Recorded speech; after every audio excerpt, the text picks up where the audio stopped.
première manip de cinétique. On va commencer par conditionner la burette. Donc la burette, on ne sait pas ce qu'il y a dedans, on ne sait pas si le groupe précédent l'a bien rincé. Donc on commence par faire couler un petit peu d'eau distillée dans la burette.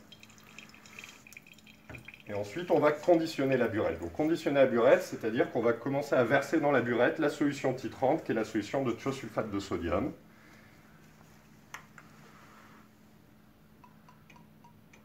On essaye de s'arranger pour que ça touche bien toutes les parois, que tout soit bien rincé.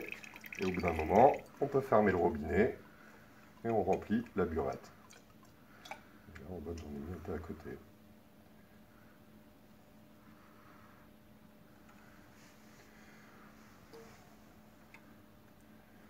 J'en mets volontairement un petit peu plus. Et on va régler le zéro.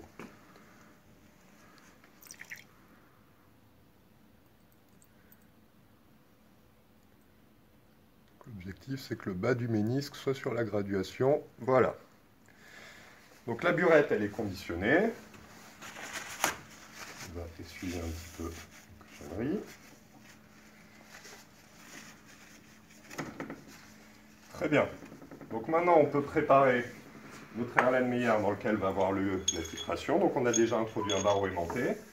On va suivre le mode opératoire. Le mode opératoire nous dit placer la solution de thiosulfate dans la burette, introduire dans l'air Erlenmeyer 150 mg d'iodure de potassium. J'ai pesé au préalable 157,3 mg. Pour bien récupérer tout ce qui était dans ma coupelle de pesée, je vais utiliser un petit peu d'eau distillée.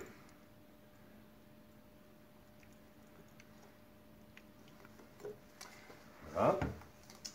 Ensuite, 80 ml d'eau distillée. Donc l'eau, ça va être le solvant de la réaction. On n'a pas besoin d'être très précis sur les mesures de volume. On peut se contenter de mesures à l'éprouvette graduée.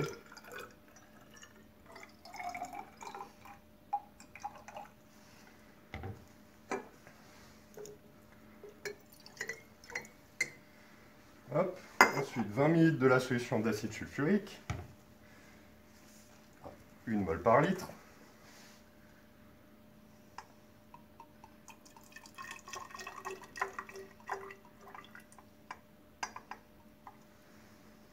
Ok.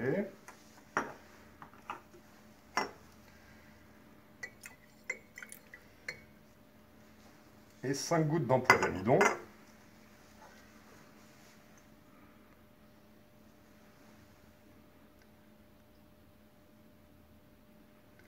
Et voilà. Donc ça c'est bon. Ajouter un barreau aimanté, lancer l'agitation et relever la température dans l'Erlenmeyer. On place notre agitateur.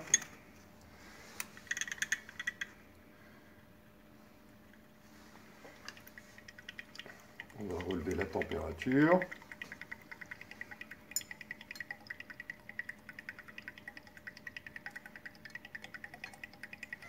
On est à 22,3 degrés.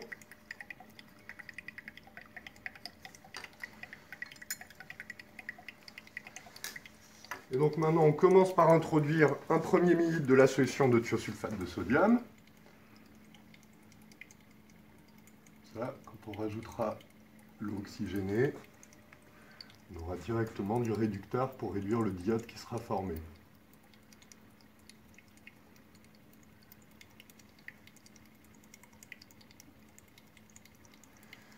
Voilà, donc maintenant l'expérience va vraiment commencer à partir du moment où on va rajouter l'eau oxygénée.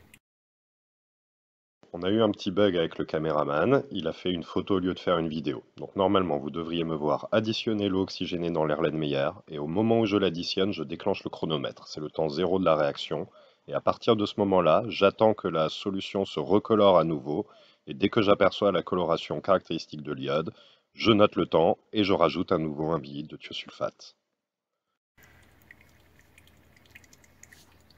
Et donc la réaction sera finie quand tout l'iodure de potassium aura été oxydé et qu'on n'aura plus besoin de rajouter de thiosulfate de sodium. 1,44.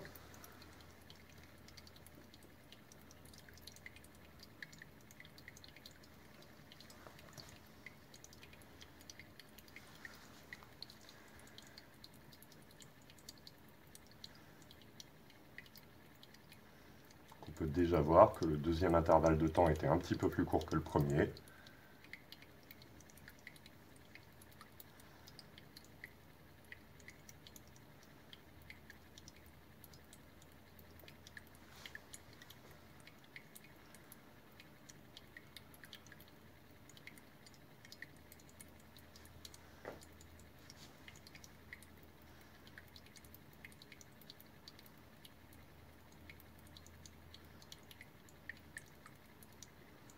De 35, on additionne un nouveau millilitre, et voilà, et on continue ainsi de suite.